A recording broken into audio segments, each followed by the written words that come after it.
Hey everyone, welcome to BBTV, and I am here with our special guest Lauren Losing from YouTube and Lauren Dayton from Instagram. So I know that most of you guys are familiar with her story, but we are so excited to have her for many reasons other than her weight loss journey and her success, and we're just so excited to have you here and to be able to pick your brain a little bit. So how are you, Lauren? I'm fantastic. How are you, Christina? I am good. We had slight technical difficulties going into this, but Yes, we did. We were perfect in the beginning, and then somehow we lost it. So we do apologize for the delay. This seems to be happening to me every week. So yeah, I'll have to, in time I'll become a pro like all the others, I'm sure. But but moving on. So how was your day? My day was good. It was a pretty standard day off for me. I didn't have to work today, so that was nice. So I ran some errands. I did some shopping. I bought one Christmas present and bought everything else for myself because I'm selfish. I'm right And there with you. grocery store, which happens often on my days off, and yeah, not much. So you were just soaking it all in, huh? What was that? Soaking it all. I said you were just soaking it all in, enjoying your day off, getting basics done and stuff. Yeah, I like to get out of the house on my days off, but it usually involves me spending money, so that's not always a good idea, but what can you do? Yeah, me too. Me too, me too. I can't even go to Sam's, okay, without getting something for somebody. So so first I normally let people know that as many of you guys know, most of the shows out there, Google is changing in its I guess what do they call it, merger with YouTube, that people are not allowed to, or having great difficulty making comments on live Hangouts on air as they are happening. So we encourage you, there is a banner across the screen, just click on that. If you are on a computer, it will bring up another screen and it will allow you to engage in the conversation, ask Lauren some questions, which I will bring in the Q&A up right now. And then we also have the showcase up for you. So if you're not familiar with Lauren's Instagram or her YouTube, please take a look at that. The way that you find those applications, by the way, I'm sorry, is when you click on that banner above your screen, it will bring up a second screen. On the very top right, there is a Rubik's Cube looking icon, which when you click on that, it will give you two options. One is for the Q&A to engage in the conversation and ask questions to Lauren, and then we see your username so we can identify you. The second one is the showcase to go ahead and subscribe to any channels I have promoted for her, which is her YouTube and Instagram that I know of so far, as well as our own, if you are not subscribed to our channel. So now, moving on. So, yeah, exactly. That's become my little Wendy Williams intro.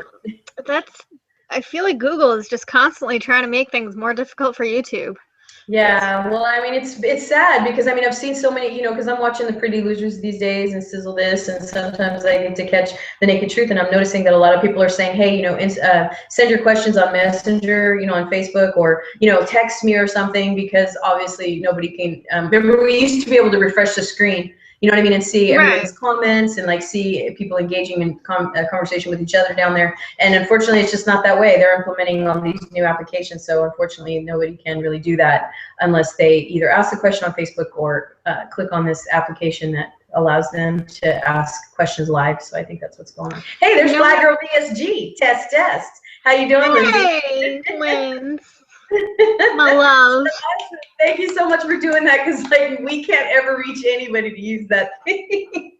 So I'm happy that she's involved. You know what some people do is they use like other apps on their phone too. Like they'll have like a Snapchat channel, and they'll be like, "Oh, send your stuff in through Snapchat." Which hey, well, we're just gonna have to.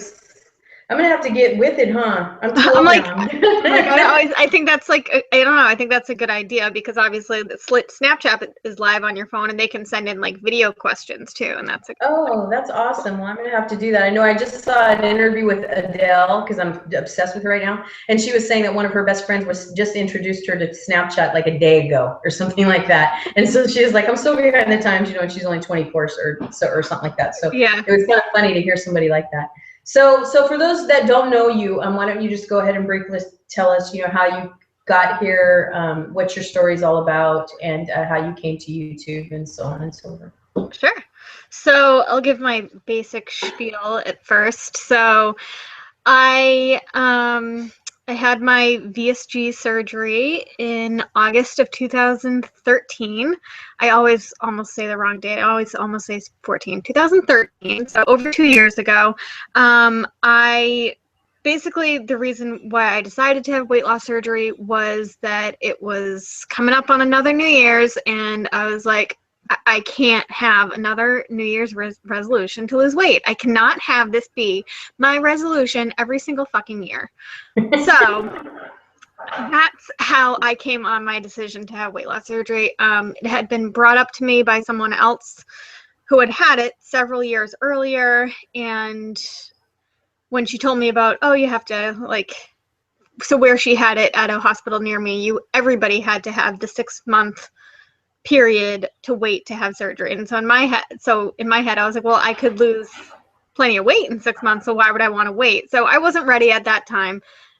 You know, fast forward several years later and several pounds heavier, and then I was ready.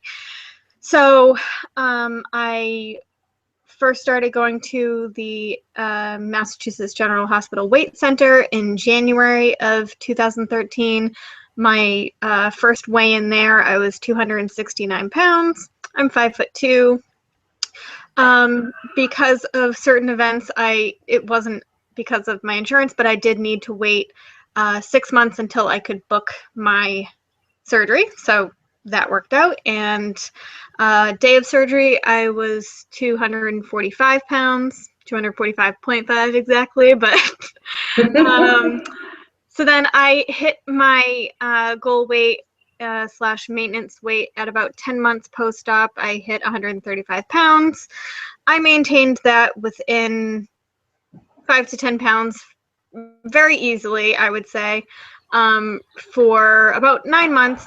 And then around February, March of this year,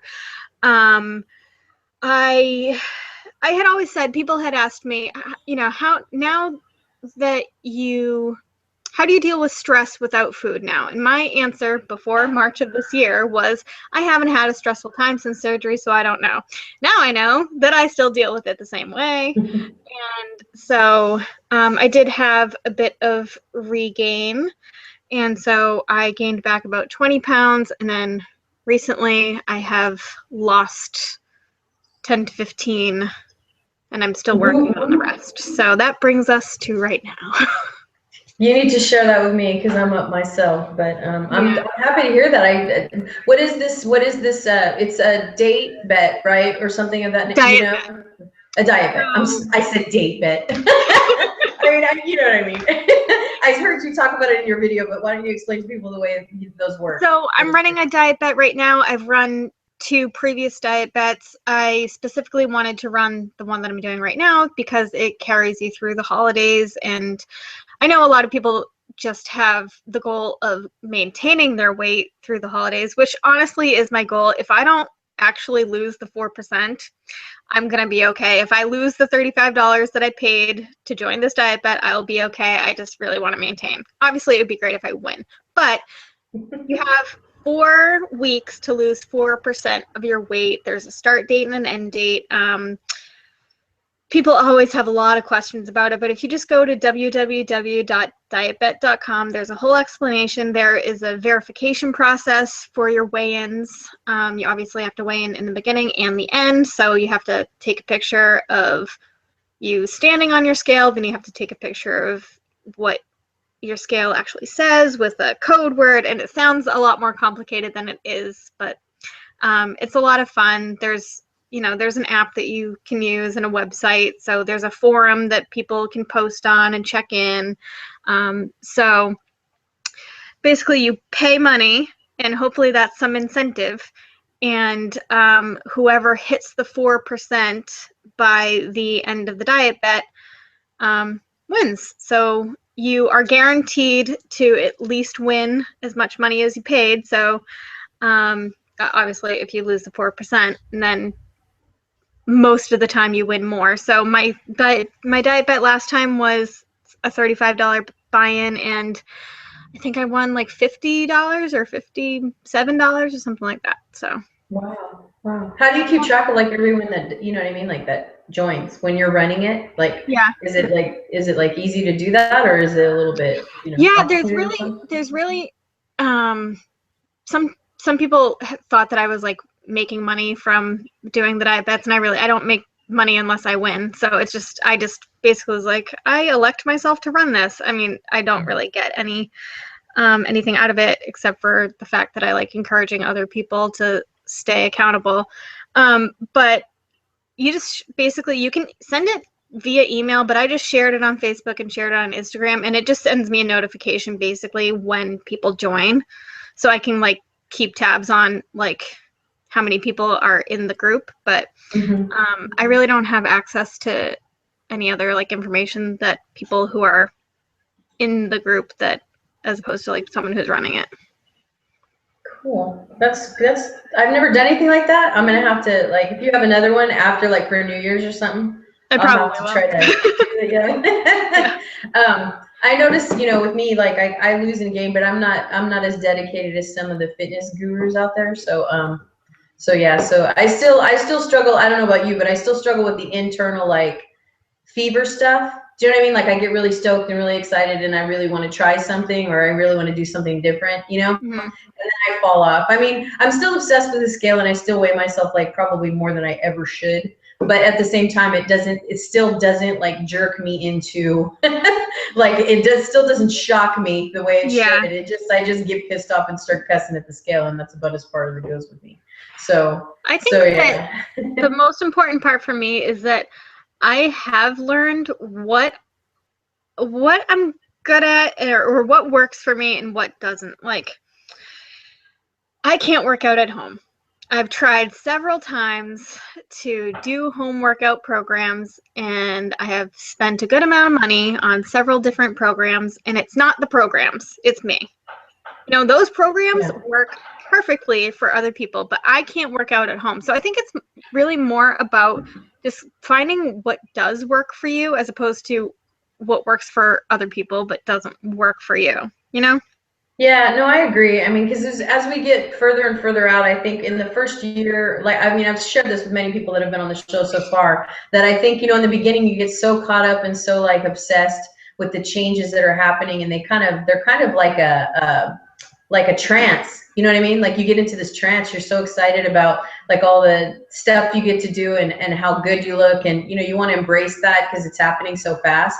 But then I feel like your mind and your body they don't intertwine until about year 3. And then after that, you know, you still are not, I feel like when you start this journey, you still don't see the long haul. You know what I mean? Right.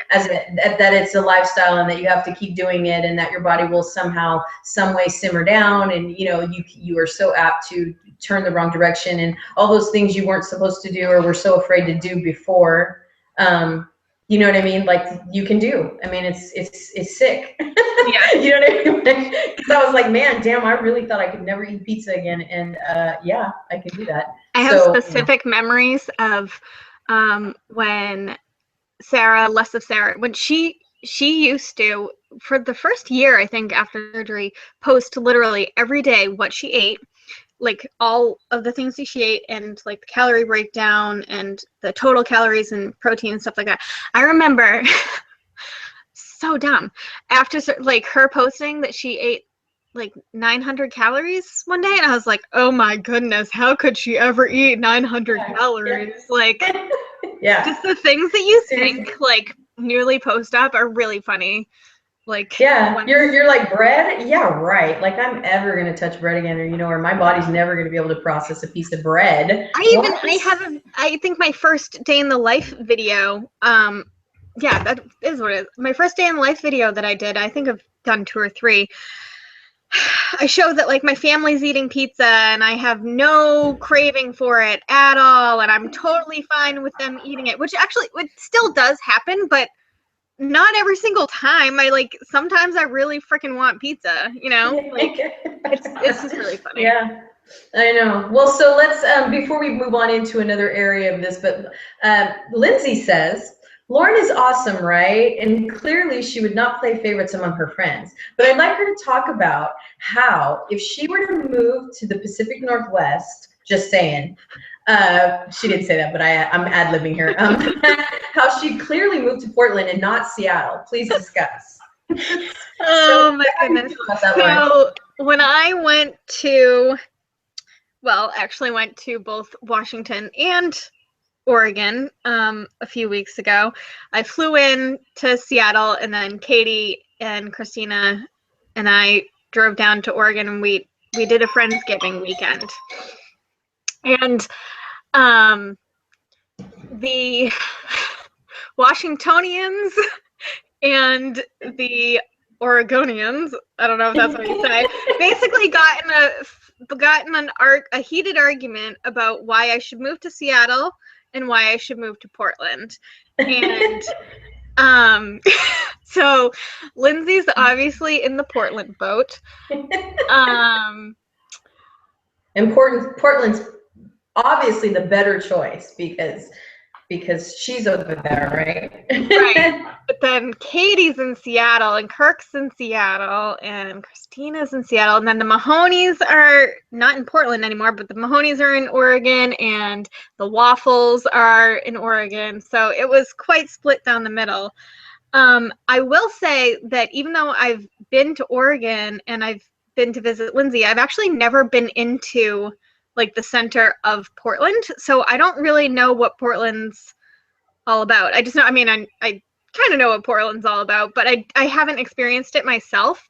And I have been to Seattle, and I absolutely loved Seattle. So I don't think that I can make a fully educational guess or answer this fully until I actually see Portland. However, I will say that I am more of a larger city girl than a small city girl. So Lynn's Seattle's a little bigger than Portland, but so before she responds to that, and I have a feeling she will. So let's, well, what I like to ask people so far, and I think it's really a good thing to bring up is what was your breaking point? Other than, I know that you said that like it was kind of like a New Year's resolution thing, but did you like get to a point where like, you know, like there was a serious breaking point, like maybe you were down or you were just not leaving the house? I know some people have shared that, you know what I mean? Like they just, she said wrong answer. I'm sorry, but I'm serious. So let me say, I have Wendy Williams in my head because I love her so much. But so you know, when you decided that it was your breaking point to research the surgery, did you think about social media? Did anything bring you towards the internet, or were you more or less, like you said, just kind of, you know, going through year to year, just sick and tired of the old, you know, sort of cycle that you were in about just going up and down, losing weight, gaining weight, or just, you know, not getting to where you needed to be? So I was not aware of the social media aspect of weight loss surgery until well into the fact that I had already made my decision to do it. It's kind of funny. The way I got into it was 2 weeks before my surgery. I wasn't working at the time, and I had just started my pre-op diet, and I was like, well, this fucking sucks. So I was like, oh yeah, I was like, it'd be really cool to actually, because I'm a nurse and I'm interested in medical things. So I was like, it would be really cool if I could actually see a surgery. So I went on YouTube to look for an actual surgery being done, not people talking about it. And then I also wanted to see some like before and after stuff, because everybody likes that motivational, like, you know, they lost a whole person thing, right? Yeah. So that's how I found out about it. I think the first video I saw was Less of Sarah's. I think at the time she had the most subscribers, that, you know, she was in her first year of surgery, and she was making the most videos. So I think that's what came up in my search. And so I was like, wow, that's really cool. I was like, I think that'd be something that I would like to do. And I didn't end up starting until my 9 weeks post-op for a few reasons, but and then I was already on Facebook, and I was very open about it on Facebook. I didn't even know you could make a separate, weight loss surgery account until I saw other people I was like, oh, that makes a lot of sense.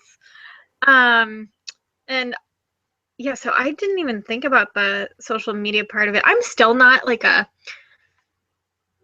like certain social medias, and I'm not into like all the social media. So I mentioned Snapchat before. I had downloaded Snapchat on my phone for about a month, and then I took it off because I was like, I don't really know how to use this thing.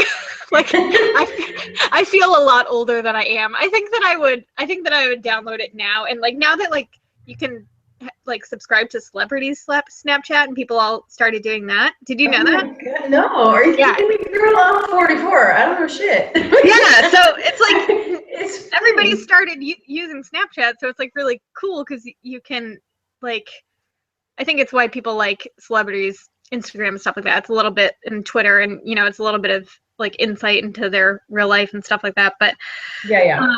I'm not hugely, basically this is a long way of me saying I'm not hugely into social media. I use Facebook a lot. I've used Facebook since I was 18, 19 years old, and it was only in colleges.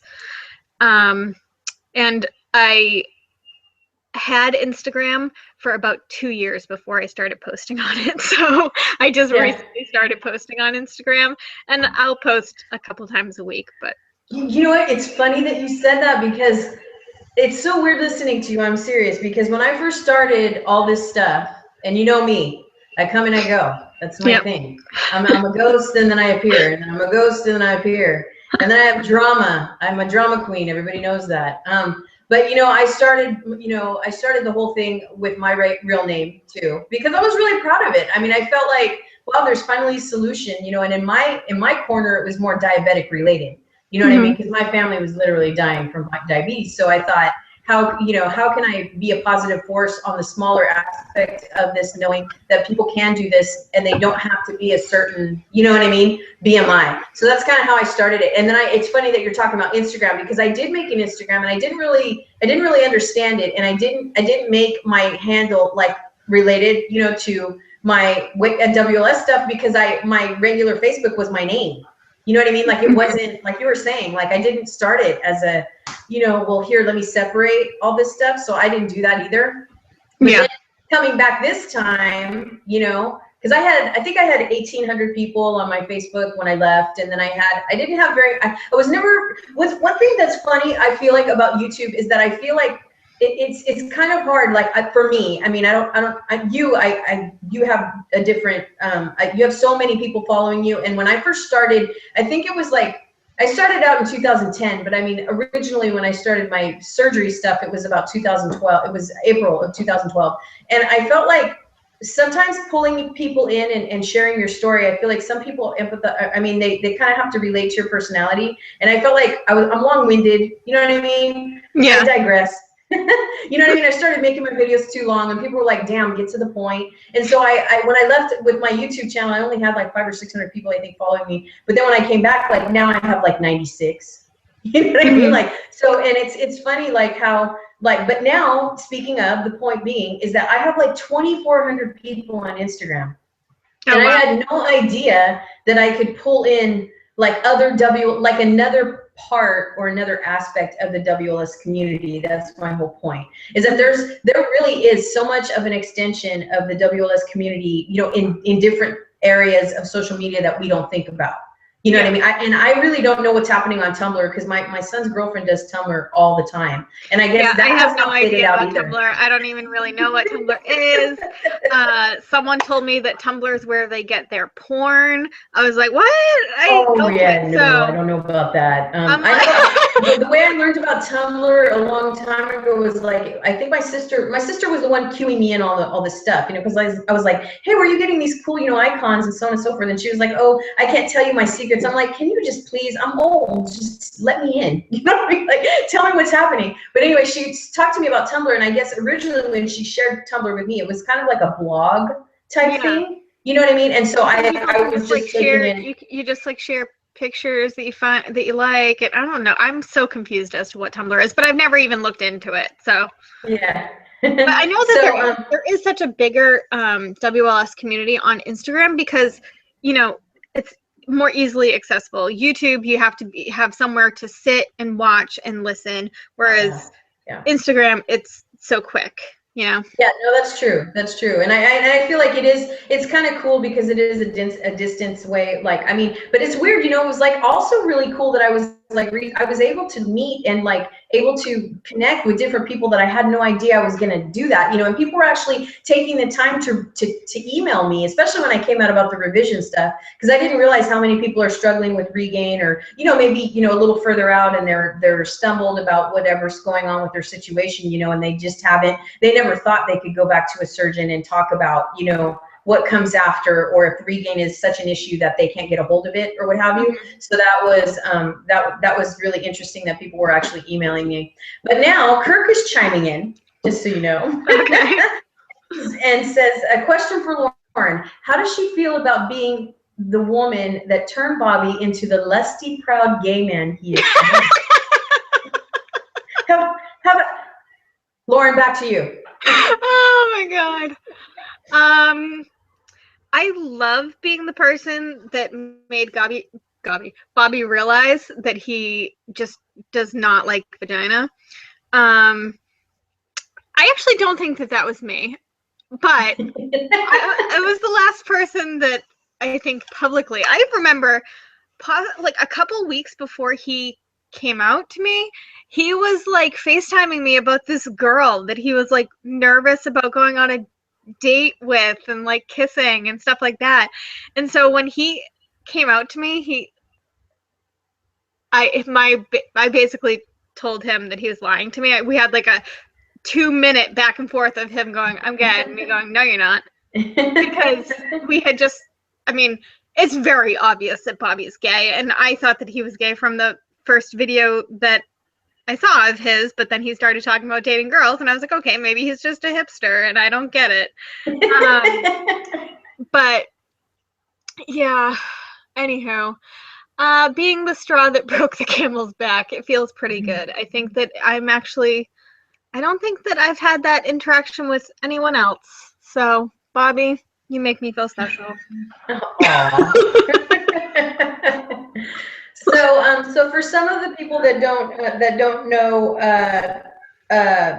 the process that you went through, what was your total loss, and how soon did you, like, how long did it take you to get to goal? So that first weigh-in that I had at the weight center, 269 pounds. At my 2-week pre-op diet, I was like 256. So I had lost, what's that, 13 pounds in 8 months. Like, I didn't lose that much, you know, just meeting with them at the weight center. So then I lost, you know, 10 pounds basically during my 2-week pre-op diet. So from my surgery, so I lost 110 pounds basically in 10 months, because I hit my goal weight and maintenance weight of 135 pretty much at like exactly 10 months out. So that's 110 pounds in 10 months. Wow, that's awesome. Yeah. And so if you could, because I'm only going to do this because I've been watching you for a long time, and I remember the video you made in the car, and you were kind of addressing, I think people were reaching out to you and asking you to make a video about, like, if there was one thing you could go back and change.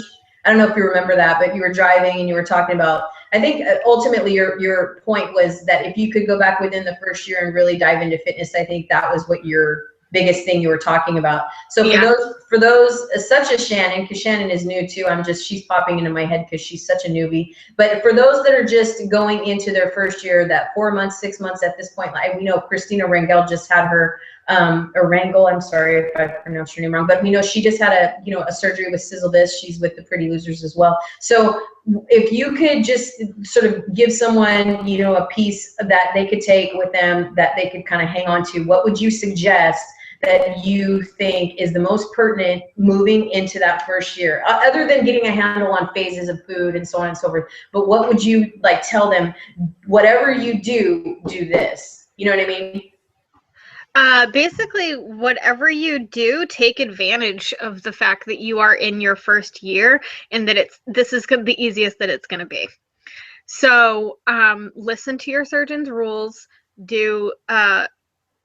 So one of the things that I've always said also is it's not protein first to me, it's water first. Because I've said this several times, you will never be sent to the hospital for not eating enough protein. If you don't have enough water in your system, you will go to the hospital for dehydration. So water first, protein second. Don't add in those carbs. Don't snack. Like basically all the things that you always hear. Just listen to those rules. Make the most of your first year, because that is the easiest that it will be.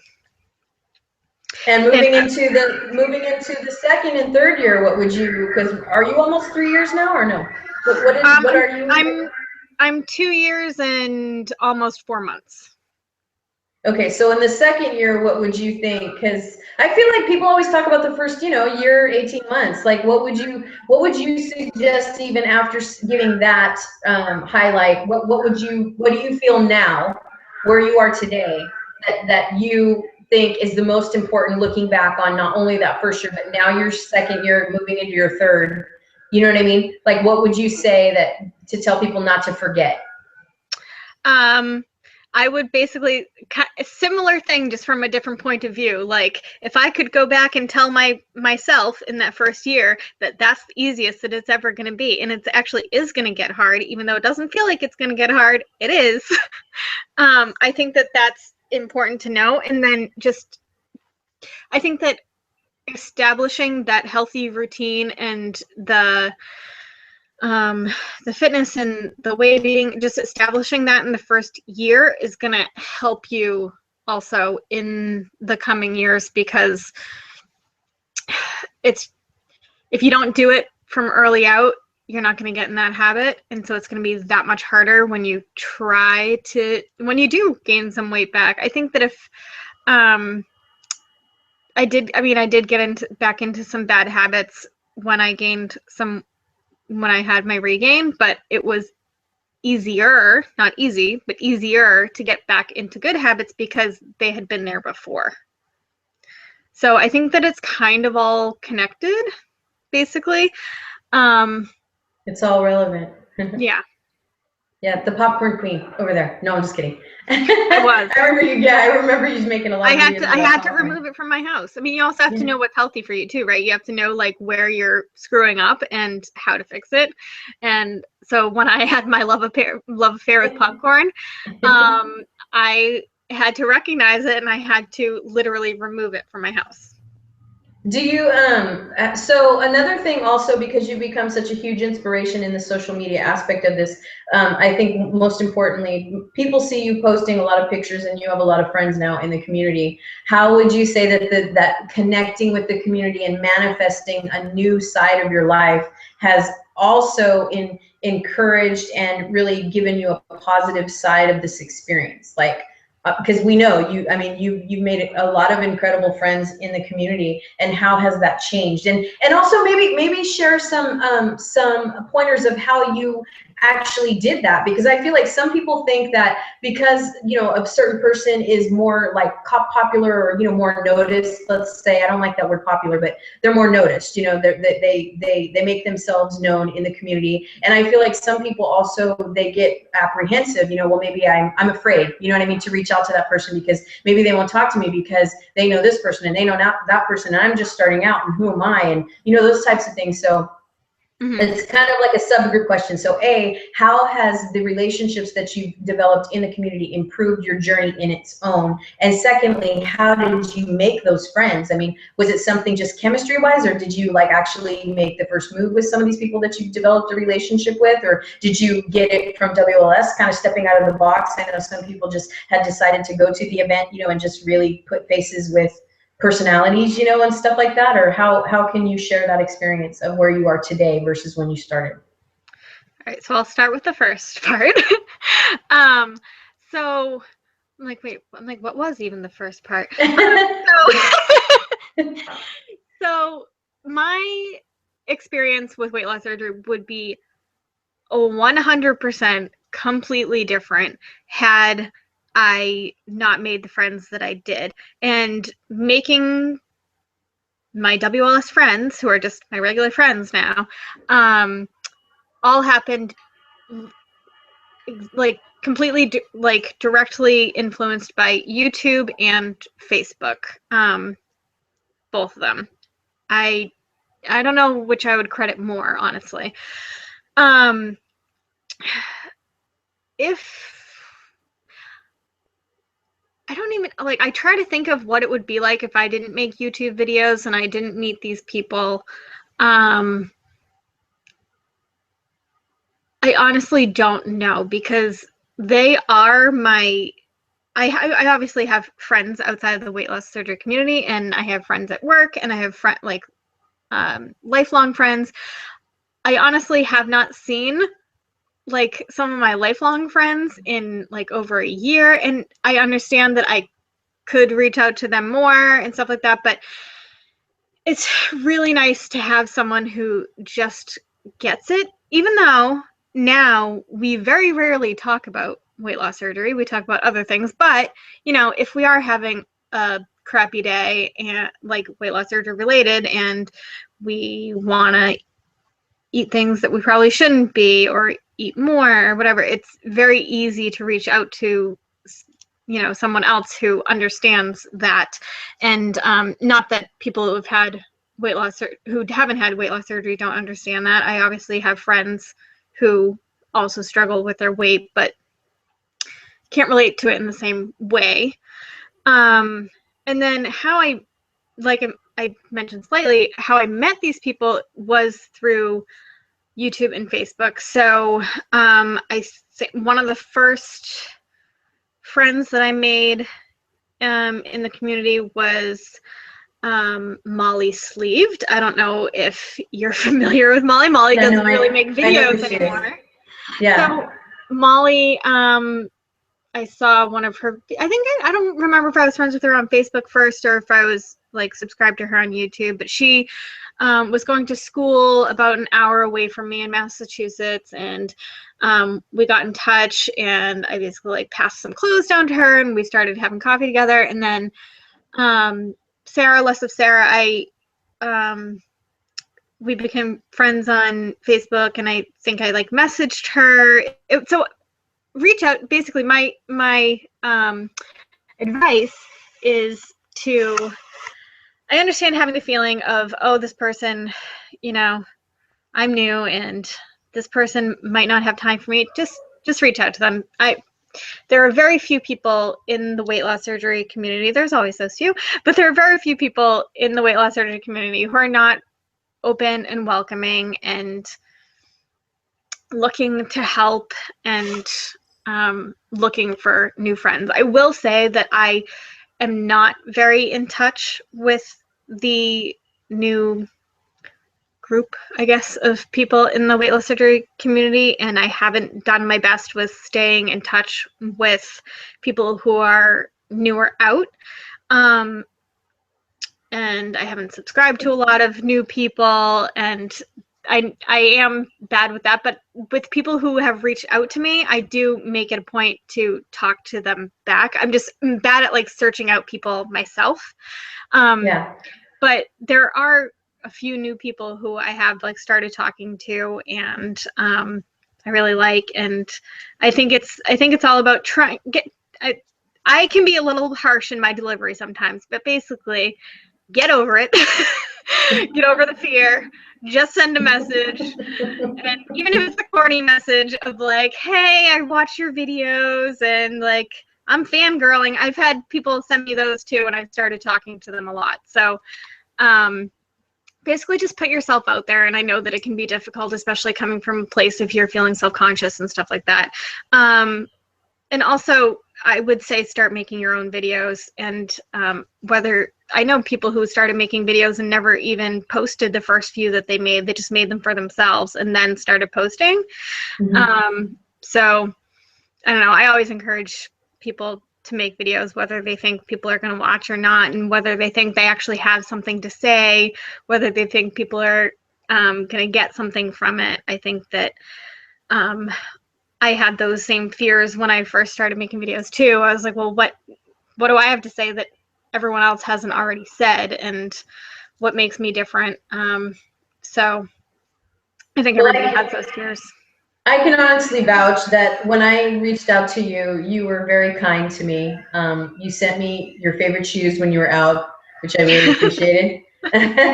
You talked to me when I was having some personal problems, and I think you know the only thing I can say about making videos myself is that I feel like you have to experience this when you decide to make videos and when you decide to make a channel, you have to. I mean, I learned the hard way with this, but you have to figure out what you feel comfortable saying and what is too much and what is not enough. Does that make sense? You know what I mean? I feel like when I was making my videos, I was kind of getting caught up in my own thoughts, you know, and I was shying away from weight loss surgery altogether, you know what I mean? And I was kind of bitching and moaning in my own videos, but I felt like in my particular situation, that's the only way I could feel like I felt like I was being heard. So it probably would have benefited me more to keep those private and not public. But you know, I can say also that that is a very good advice, because there was a woman, and I'm just going to share a brief story with you, because I feel like we do really have more of a force than we think we do when we're encouraging people to make channels and stuff. And there was a woman, her name was, I think her name is Carla. I'm not quite sure, maybe Karen. I apologize if I got your name wrong. But anyway, we were talking on Facebook. She reached out to me on Facebook, and I really encouraged her to make videos, you know, because I was like, you really should document, you know, this process. It'll be more important for you than anyone else. And so later, you know, she did make a channel, and she was like, gosh, I'm so excited that you actually, you know, had me do that. And so I feel like the encouragement and just sharing out loud to people that making videos is really helpful in this process. You know what I mean? That it really is. It becomes more important than I think you think it does, you know? And like you said, I mean, obviously with the connections that you've made in the community, like Kirk is saying now, we are way better than real life friends. Hashtag way, hashtag toads, hashtag glitter, hashtag tutus, you know? But I mean, I really think, and that's one of the things I feel like that I've been in this community for a long time that I did take advantage of, and that was stepping out of the box and going to these events. You know, going to WLSFA, even if you didn't know anybody, and really kind of making those personal connections. Because I feel like seeing all of the things that have happened over the years with different people that have, you know, gone to WLSFA and really were able to like appreciate the personal time that they have with each other. I feel like, I mean, I've seen a lot of you grow. I know your group of friends, and I've been watching a lot of them for a long time, and you can just feel the warmth and feel the difference of from when you guys were kind of like posting pictures and you spent personal time together, and now you've had your friends giving, and you know what I mean? Like, so it's just kind of an example that when people kind of get over, like you were saying, the fear, you know, and just really make the effort, you know, because if you don't know if you don't try, you know what I mean? Like, right. you can't also give up as well, just in case, like, because one thing I've also learned about Facebook and YouTube is that sometimes people get a little bit offended if you don't answer right away. And we all have different like lives, and we're in it, even though we're on Messenger on our phones, we are, and even though, and here's something I noticed as well recently, and maybe you've noticed it too, but people will see that you've seen or that you've read their message, and they kind of take, I feel like they take a little bit out, too much out of that context. Like maybe we're running, maybe we're, you know, running an errand, maybe we're on our lunch hour or whatever, and we've read the message, but we haven't had a chance to really marinate in what they've said, and you know what I mean, and think about how we're going to answer them. And then sometimes they feel like, oh, well, you know, you read my message, but you never answered me, or what have you, you know. And I feel like sometimes people just, they just need to understand that also we are busy, you know, and even though we're active on Facebook, we sometimes, you know, we get your messages, we read them, we appreciate them, but just give us a chance, you know, to answer too. Because I feel like when we're talking about people that are kind of apprehensive to reach out, you know, to others, that, you know, just take, you know, take the time to understand that we are getting your messages as well, and we may not just have time, you know, we've seen it and we appreciate it, but we just need a minute.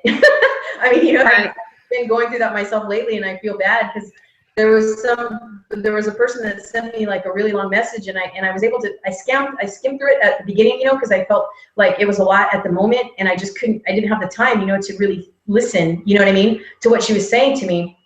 And then I kind of felt bad, I you know, because I remember myself, like when I was asking people to, you know, or like it took a lot of courage for me to write, you know, to someone. And then I felt like, oh, wait a minute, I better just tell her I'm sorry. And I did. I just said, I'm sorry, I take care of my dad on the weekends, you know, and I didn't have time, you know, to answer you right away, and I apologize, and so on and so forth. But I felt like, you know, it was kind of like, maybe it was my own mind and my own fear that maybe she thought I was ignoring her or something. But I'm just saying, you know, like, so people out there don't like be apprehensive to reach out to people, and when you do, just give them a chance to get back to you, even though they've seen the message, because sometimes we're caught up. Right. So tell us some of your favorite things about your accomplishments thus far. I know you're really into fashion. You've done a lot of clothes hauls. You're really into makeup. You're really into, I mean, so share like the fun part about this experience. You know, you've lost 100 and you said 15 pounds, right? Or 110? Total, so I'm about 140 right now. So total, I've lost, what's that, about 130? Yeah, see, so that's a lot. And so tell us about like the fun part. What's been the most gratifying and the most satisfying thing of making this decision? Oh, not only just losing the weight, but just coming into a new self and transforming, and you know, and the rebirth of yourself, if you will. I think one of the biggest things that has hit home to me, I made a video about it, but I named it The Day I Got Over Vanity Sizing. And that's still one of the biggest things to me, because for so long, especially as a big girl, and then as I was losing weight, I always claimed that I hated vanity sizing, you know, like, oh, why are they lying to me? Why do they think that I'm gonna, you know, think that I'm a size large when I know I'm an extra, extra large? Like, but it was working and I didn't know it. And, so, you know, as a big girl, if I was a size 20, but I fit into a size 16 jeans somewhere, I was like, oh yeah, I'm going to get those 16 jeans. Like, it made a difference in the actual size that I was. And now it just makes no difference. Like, I went shopping today and I bought a pair of jeans that were a size 2, but I bought a sweater that was a size large. Like, and I didn't care, you know. I held up the small and I was like, wow, that's really freaking small, so let me get the large. And it's so, I don't know if I'm articulating this correctly, basically that the size on the clothes doesn't matter to me anymore. It's how I feel. And I do have a lot of fun with fashion now, and I'd still wear a lot of black, but I was the queen of black when I was heavy, because, you know, black's slimming. And I don't know if you've seen that meme, like, I'll start wearing a different color when they make a color darker than black. Like, that's basically how I felt. I love black too. I mean, I've had regain, but black is one of my favorite colors. Not just because it hides everything, but just because it's sleek. You know what I mean? Right. Well, so now I wear black because it looks sleek, it looks chic, it looks stylish or something. I just wore black before because, I mean, God forbid I wear color and I stand out more than I already did. So for the fun parts, I guess it is, you know, people say they haven't been as active in the WLS community because they're living their life, and that is part of the fun parts. I never would have, you know, started posting makeup stuff on Instagram and stuff like that if I hadn't gained confidence and lost weight. So that's one of my most fun parts now. Thank you. I think you're absolutely gorgeous, and I think you should join the BB team and be one of our makeup artists, but I won't. I keep bugging her about that, you guys. I keep emailing her going, you got to be part of the team. But anyway, but I did that to Lindsay too, and she'll share that with you. But she's also saying, as you're talking about your fashion ways and your makeup, your new makeup thing you're on, she's saying, let's talk about when Lauren's moving to Portland to be Lindsay's personal stylist and makeup artist. So that's actually a good question. I mean, since you're coming into this new, this new thing that it fits you, it really does suit you. I saw that, in a minute I'll get back to Lindsay, but I saw that you were posting a picture of Instagram had used a couple times or a few times for a label that you were wearing of theirs. So are you getting noticed for some of the things? I don't think you do tutorials, right? Not yet. I know you do fashion hauls. Yeah, so I haven't done, I've had people ask about tutorials. I've had people ask about me doing a blog, like a beauty blog. And basically tutorials, it's because I don't have a camera or like a way to edit or a way to like zoom. I'm sure that I could figure something out that wouldn't be great, but so I did one makeup tutorial once that was like a mini one on like contouring and highlighting, and I've said that I haven't done. I've said that I would do like other mini ones, basically like how to do my eyebrows or how to do winged eyeliner or something like that. I really would like to buy a camera and make tutorials, but that's not in the immediate future. And so for now, basically, I am content with kind of like the Instagram thing. I've had I had that clothing line post 3 or 4 of my pictures before, and they are a makeup centered clothing line. So all of their clothes are screen printed with different like makeup stuff. And then I had a couple of makeup companies share a couple of my photos and stuff like that. So I'm kind of more interested in that aspect right now, just because I have the technology to do that. I just don't have the technology to do the other part, but I'm interested in doing it in the future. Yeah, I really think I was sharing this with Lauren before we went on air, and I was saying that in the community, I feel like there's a lot of people and a lot of, there needs to be more attention. I'm sorry, but, I'm into vanity. I'm older, so I want to appreciate, like looking decent if I can. Yeah. You know what I mean? And sharing the fun side, because I feel like there's all this, people get, I mean, I don't know if you remember, but there was a time when people were saying that everybody was narcissistic, and I mean, all this. Yeah, I do remember that part. I'm saying, like, but the whole point is you're doing this for a reason. We're all you're doing this for, because we make YouTube videos. I remember that. Well, I mean, I feel like we do this for a reason, to feel better, to look better, to share that, to encourage other people to do that. And if you're good looking, well, that's just a God-given gift. But no, I'm just kidding. But I'm saying that, just to share the fun and to share that you're now healthy. You know what I mean? And look at what you can do now. You know what I mean? And Shannon made actually a really good point when we were on the Pretty Losers, and she was talking about that. She was thinking about making a tutorial for people with because when you lose a lot of weight, I guess your skin changes. Mm-hmm. And so she was talking about maybe doing a skincare video, because some people, that lose a large amount of weight end up getting, I think she said face depletion or something. You know what I mean? Like your face really changes. And so, and I mean, I just feel like there's so much to this journey that you should be proud of. And I feel like there's nothing wrong with showing people how hard you worked, and that's why, we all go into the area of, we don't want to talk about what people think that say that this is the easy way out. Right. Because there's nothing easy about altering your anatomy. Nothing. Yeah. I mean, it's a daily job. And I know you had VSG, right? And I had RNY. So yes. There's a little bit of a difference between our surgeries, but there's still so much work that you have to dedicate yourself to in terms of, keeping yourself healthy and taking your vitamin regimen, and still getting your protein in and all that stuff that can affect, losing your hair and and I know that I don't know how many people know that you're a nurse, but that also helps, in the community as well. And I just feel like I love watching. I mean, I've been watching you for a really long time, and this is the most fun I have watching you in terms of posting the pictures when you do your fashion hauls, or when because that's the fun part about doing this, and when I'm probably going to do one tomorrow, honestly, because I've bought a lot of crap lately, and it's the season of buying for others, and I'm buying for myself, but yeah, but I mean, I feel like that needs to be celebrated. You know what I mean? Like, I feel like there's so much about that, and I feel like sometimes people, like you were talking about, where your head is when you're shopping.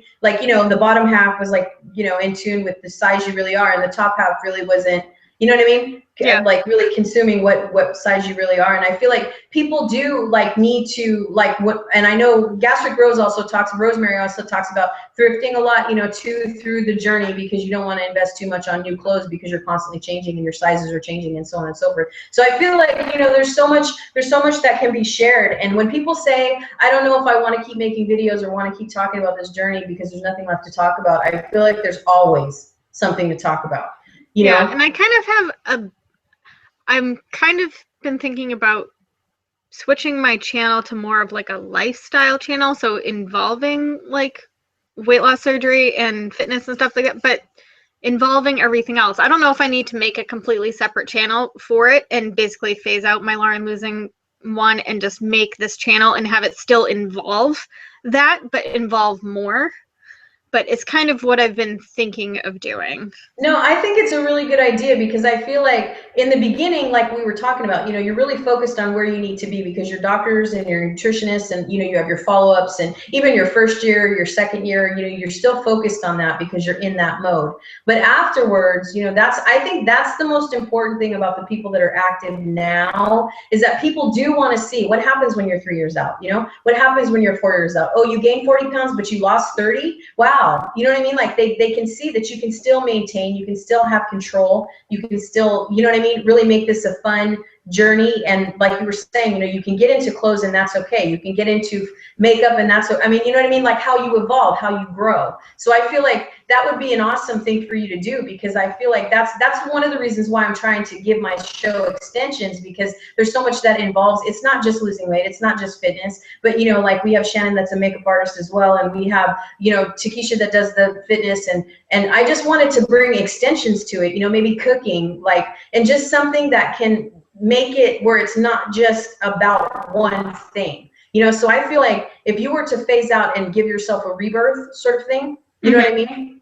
I feel like that would also take off as well, because people are looking for that, you know, they're looking for, wow, look what happens afterwards. Then I'm excited. Like, I'm not scared. You know what I mean? Like, because the first year, you know, you're just learning how to eat. You're just learning how to be healthy. Some people get side effects. Some people, it takes them months to recover, you know, those types of things. So I feel like that would be an awesome idea. But I also wanted, towards the end of this, I wanted to talk about, we didn't get many questions except for your fans that we're talking about. So actually, before we move on to another subject, are you going to be participating in helping Lindsay with her makeup and hair? Seriously? For her wedding? Are you guys talking about that at all? Or? No, she always says that she wants me to come out there and do her makeup. Or we had at Friendsgiving, we had a little one-on-one like contouring for beginners thing, but no. Oh, that would have been really cool. Okay, so I was just wondering, you know, if you were thinking about doing anything like to what do you enjoy? Are you just enjoying and learning it yourself, or are you looking to take it in the direction of possibly being an influence like some of the beauty areas of YouTube? Do you know what I mean? Or the fashion, or like you were saying, lifestyle? Yeah, so I've always been interested in it. Like even in high school, there were a few friends that I did their makeup for prom, and I did my own hair and makeup for prom always, and I did a few of my friends' hair and stuff like that. So I've always been interested in it. It's just been in the past couple years or a year or so that I've really gotten into it, and you know, tried to branch out and do different techniques and learn more about it, basically, not just like teach myself. I've been actively trying to learn more. So I've had people bring up like being a freelance makeup artist. I'm not really interested in freelancing. It's just, I like doing makeup on other people. I don't think that I would like to do it as a side job. But I'm thinking, when I mentioned before that I would like to start doing tutorials in the future, basically I would like to start doing like a beauty YouTuber thing in the future. I think you should. I don't know if I quite have the confidence to do it, even though I do have a lot of confidence. I don't know if I do as many like different things, basically, but it's something that I'm definitely interested in doing. And like I said, I always like doing makeup like on my friends and stuff like that. I wouldn't do it as a profession. Kind of like how I like doing my friends like hair and stuff too, but I would never want to be a hairdresser. Yeah, it's just not something that I would want to do day in. You know, it's not something that I enjoy that much that I have enough confidence, I guess, in to do, you know, to do as a profession. No, I totally understand that. And the only reason why I brought it up was because it was also kind of another way to let people know that, like, starting out this way for a certain, what do you call it, specialty, if you will, or, you know, like, we started out right with weight loss. But what my point is that you can open so many different doors. You know what I mean? Like, when you start to change, and that's the whole thing. Another really quick question I wanted to ask is, how did your family and friends and everyone, you know, I know that you've made a lot of WLS friends and they're a big part of your life, but the people that were in your life, did you lose anyone? How have your relationships changed in terms of, I know you said you're single now, but I mean, dating and things like that over the last couple of years, has that been tough? Have you lost any friends? Obviously, we know you've gained some friends in the community, but what about your established life? Did anything change with that? I wouldn't say I didn't lose any friends. I did have a friend or two get jealous at first, but nothing that was lost. I recognized it as, you know, the other person having a difficult time on their own, and that it wasn't about me. And so totally fine now. I will say that I have lost touch with some people, but nothing like because of your change. Yeah. Well, I don't know if it's because I changed or if it's because I put so much focus into my weight loss surgery that first year that I didn't put enough focus into my quote real life. I've mentioned this several times before. I'm not good at balance. And I will fully admit that. So I have lost some touch, but I always say that it's also a two-way street, you know? Yeah. I mean, I lost touch with them. They lost touch with me. It's a bit of a two-way street. But it's also nothing that's damaged. I mean, if I reached out to these people, I mean, it would be the same, you know? And then what was the second part? Oh no, I just said how did your family as well? Yeah. Like, and dating, because I know you dating. were single. Yeah, and you know, I mean, just the transition, you know, and you were, in a minute we're going to get into plastics, but I just was talking about, like, because I've heard a lot of people through watching them and so on and so forth, how their whole frame of mind changes. You know what I mean? Like, sometimes when you're heavier, you tend to accept things that aren't good for you and so on and so forth, and then you change, you know, and you realize that you need to start sifting. You know, it's like having negative people around you or what have you, but also your family. Because I mean, I've watched some people in the community as well that they're not in the community anymore, but I watched some people throughout my journey as well that really didn't have a lot of positive things to say about their family, only because they were having a tough time, you know, dealing and adjusting to it as well. I mean, they were so used to this person being heavy or sort of withdrawn and quiet, or, you know, maybe unattractive, you know what I mean? Like, because a lot of things happen to you. You know, you start wearing makeup, you start doing your hair, you start having fun with clothes, you start becoming vibrant, and now you're visible, you know? So that's why I was asking if maybe your family, you know, did you have a lot of support? Are they still, you know, in support with everything that you're doing and so on and so forth? Just, has there been any change, you know? Yeah, my family's been great. My family's been great basically through this whole process. I am someone who does not, I think a lot of people recognize their change. I am someone who really thinks that I am the same person as I was before surgery. What has changed is that, you know, now I'm comfortable going out of the house, where I was a little more socially anxious before, but I never really let it show. I just basically stayed in as much as I could. And then when I went out, I wasn't shown. But I really don't think that I have changed much. I don't think my personality has really changed. I think that my family will tell you that I had the same sassiness before surgery as I do now.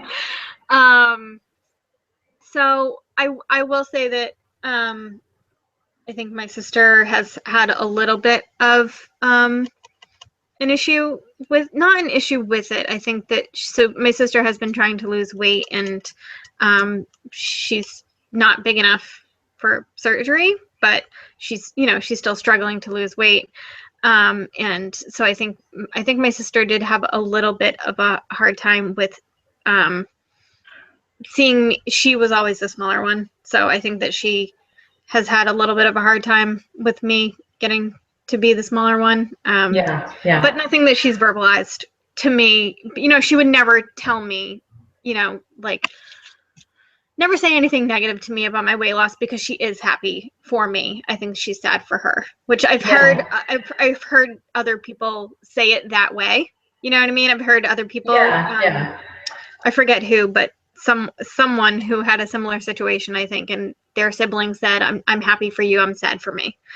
But I mean, I think in that instance, or in that circumstance, I feel like, you know, it's a personal decision. You know what I mean? All you can do as the person supporting them is to share the changes, and maybe share, you know, which I'm sure you do, you know, just the health changes. Do you know what I mean? Because we're forced now to make, I mean, we can still make mistakes, we can still slip up, but we can't abuse our body the way we all know that we cannot abuse our body the way we did before.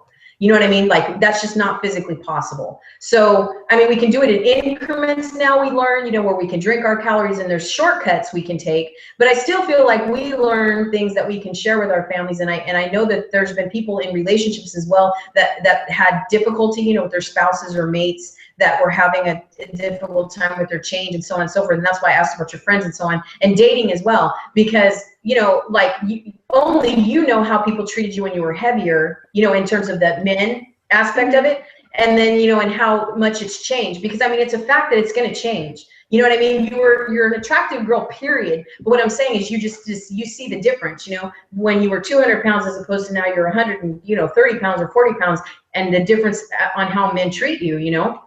So that's why I asked, you know, the difference between just the family relationships, friends, and then dating as well, because it can make you, sometimes if you suddenly get noticed by someone that you knew wouldn't notice you before, you know. I did. So that's the only time that I get bitter, honestly.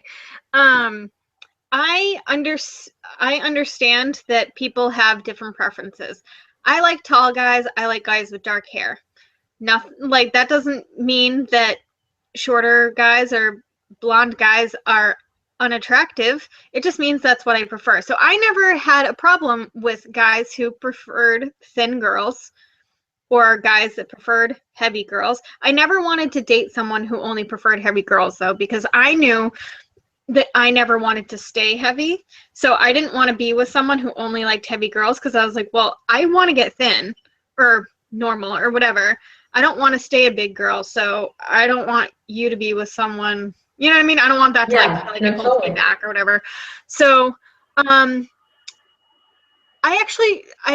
do know plenty of people who get a little salty over the fact that they get more attention from men now, and, you know, wasn't I great before? And I'm sure you were. But maybe they couldn't see your great personality, right, you know, when you're just walking by. So I don't get upset about that. What I get upset about is, like, guys that I used to work with, or guys that from high school or something, that, you know, literally, it's without fail, after I post like a recent either before and after picture or a recent selfie, I get a message. They're like, "Hey, Lauren, haven't talked to you in a while." I'm like, you know, that's the only time where I'm like, "Bye, Felicia. I really don't care." You know, so. Yeah, and that's, well, you know, I feel like sometimes you have to also tell yourself too not to be too jaded as well, because, like, you know how if you're out and you just see a random guy, right, or whatever, man, whatever, that's super attractive, that tends to give you a glance, and you know damn well that before, you know what I mean, you wouldn't even be in the radar, you know. So I mean, but I still feel like in the moment, I still act the same way, though. Like, I am not smooth at all. I probably have resting bitch face when guys are looking at me. I'm just like, I do not want to look at you for too long. Like, because like I'm like, I don't know. You're so There are funny. always very attractive men at Wegmans. That's like where I go to the grocery store now. I love Wegmans, and there are always very attractive men there. And I'm secretly like walking around with my little cart, being like, "Come up and talk to me. Come up and talk to me." But I don't put off those vibes at all. I'm not like walking around smiling, saying hi. I'm like, really looks like a total bitch. So I think I need to work on my approachability. But that's funny. So ending on that note, let me just also point out that I just noticed this. I was scrolling down and Lindsay said, will Lauren help me manscape? It's out of control, really. Wait, so I'm sure that's an insight. Or Kirk said that. I don't know. Well, it says Fly Girl BSG, but maybe Kirk did say that. I don't know. Will Lauren help me manscape? It's out of control, really. Maybe it was Kirk. I don't know. The way they're listed, it's kind of confusing, but yeah, maybe it was Kirk. So sorry, Lindsay. Sorry, you guys. I'm trying to learn how to read the Q&A myself. But yeah, so just wanted to let you know he did shout that out. But having said that though, so plastics. So your next phase, as everybody does, I think it's most people do it year 3 to 4. Some people do it before that. But are you thinking about it? If you are thinking about it, are you going to go to WLSFA and have the consultation with Dr. Katzen, or do you have plans of your own? Help us, like, what's your particular next step? So I'm not going to be doing it through Dr. Katzen. Nothing against Dr. Katzen except for the fact that he's in California and I'm in Massachusetts. And I'm going to be paying for this out of pocket anyway, so I might as well pay for an expensive surgeon in Massachusetts and not an expensive surgeon in California. I've also had a lot of people ask me if I'm going to be going out of the country and doing like Mexico or Dominican Republic or something like that. And the short answer is no. I'm going to be, there's a longer answer, but I'll just give you the short answer is no. I'm going to be doing in Massachusetts. I'm going to ask about insurance covering any part of it. I highly doubt that it's going to be covering any of it. I really don't have issues that other people have with rashes, or, I don't have those extreme circumstances. Every once in a while I'll get a rash and it goes away 2 days later. So I have one consultation at the end of December, and then I have one consultation at the beginning of January. I'm thinking of scheduling a third consultation in there somewhere. And I'm honestly really hoping, I don't know if it's going to be able to work out this way, but I'm hoping to get part of it done before WLSFA in May. Wow. So if I'm not able to book a certain, because I'm going to be doing my arms, my breasts, and then at minimum an extended tummy tuck, but more likely a 360 lower body lift. So it's probably going to have to be done in 2 different stages, like arms and boobs one time and then lower body another time. So in a perfect world, which we don't usually live in a perfect world, I would love to get my arms and boobs done early February, and then my stomach done either next year, like next fall or winter, or in June. What might happen is that I might just have to wait until, the end of May / early June to have my first surgery, because if I can't get it done in the beginning of February, I really can't get it done until after WLSFA. I have like a family trip in April, so I wouldn't, there's just really no other time that I would be able to do it if I don't get it done end of January, early February. So I'm excited for that. Well, I'm excited just to hear that you're saying that you're going to WLSFA, because this is going to be my first time going. I know, because you've planned a couple of times, right, to go to a couple of different things. Yes, I have. And someone actually said something to me about OH. I think someone might have emailed it to me or something, that OH is supposed to be in Sacramento or something, or coming near here, I believe, for 2000. I don't know if it's for 2016 or something of that nature. So I'm excited about that. If that comes close to me, I will definitely go to that. But yes, I have convinced Shannon to go with me, because Well, actually, I've realized that there's a lot of people now that I'm getting to know that live closer to me than I think. You know what I mean? Well, Shannon's just within driving distance, so that's why I mentioned her name so much. And it would be really awesome because we would be going to the same airport. You know, we'd be able to travel together. It'd be a first-time experience. And, you know, so I'm really excited to go. I definitely will be going this year, no matter what. I've made a commitment to myself because I really want to experience it and meet all you lovely people. And now that as I hear all of you guys are going, it's getting more exciting and more exciting. And what's really funny is that people don't realize that I guess everyone plans for this very, very early. You know what I mean? They do. Like, you know, people are thinking, oh, I've been getting questions about it for months, and I'm like, I didn't even think about that yet. Like, yeah, well, I know Wendy makes the videos, you know, right after the one that's happening to find out where the next one is going to be. So, but I mean, and I know groups start to get, you know, like created and stuff. And then I know Kirk has a cruise or something, you know, that he was doing. And so before I was just having a hard time getting a roommate, you know what I mean? Because it's very expensive to, you know, to travel, and I need somebody to room with so I can afford it myself.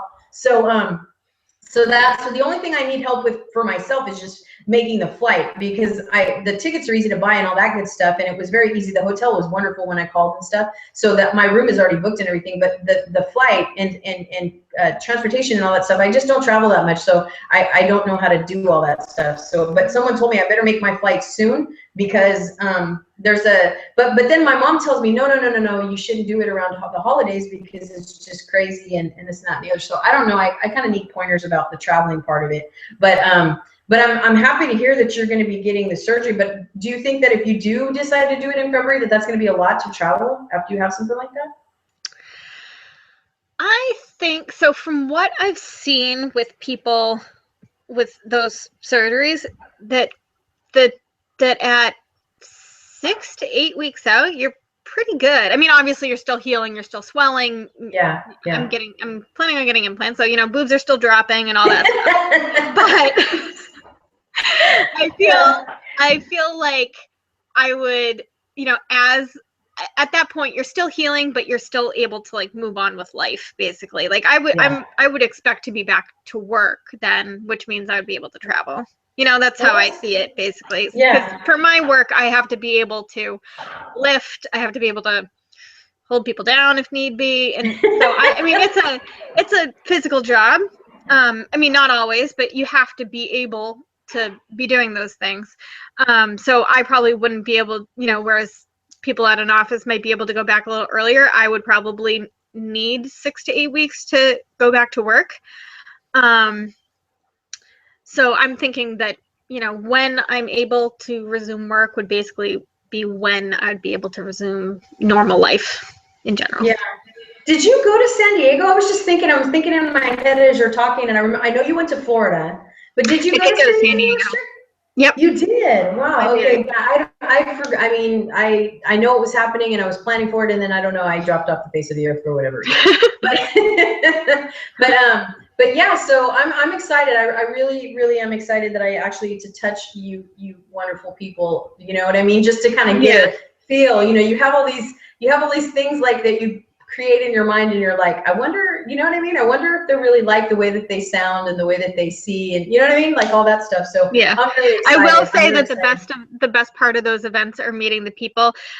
Most people I hear with their first WLSFA or OH or any conference experience is that they are a little bit let down by the conference in general, because it really is geared more toward, I feel like conferences are really geared more towards people who are in the first 6 months of like weight loss surgery. So some people who are farther out are just a little let down for the content and stuff like that. But I think that the best part is just being with everybody.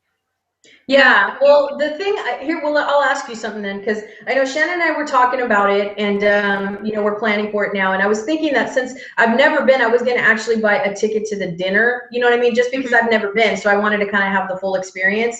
Have you done that as well? Have you been? I know people say some of the seminars are kind of already what you already know. I mean, especially, you know, if you're as far as we are at this point. But I was just wondering, like, have you attended any of the formal dinners and so on and so forth? I mean, are those pretty exciting to go the first time, you know? They're definitely fun. We last year especially, they got a lot of complaints for the size of the food, but I guess they're making improvements on that. But I don't go for the dinner anyway. Obviously, like there's a theme always, so you dress up to the theme and take pictures and dance and all that stuff. And so and then Chris Waffle is the MC again this year, so he does a little talk, and then they have other people talk, and they give out like some awards and stuff like that. And so I did toy with the idea last year of not buying a ticket because I feel like the tickets are pretty expensive. So, you know, from going the year before and buying a ticket and feeling like I didn't really get much for what I paid for, I toyed with the idea of not buying one. But I always go to at least one of the seminars. Last year, Kirk was on a seminar with Wendy and Sandy and a few other people talking about maintenance. I believe they were all at least 2 years out, like 2 to 10 years out or something.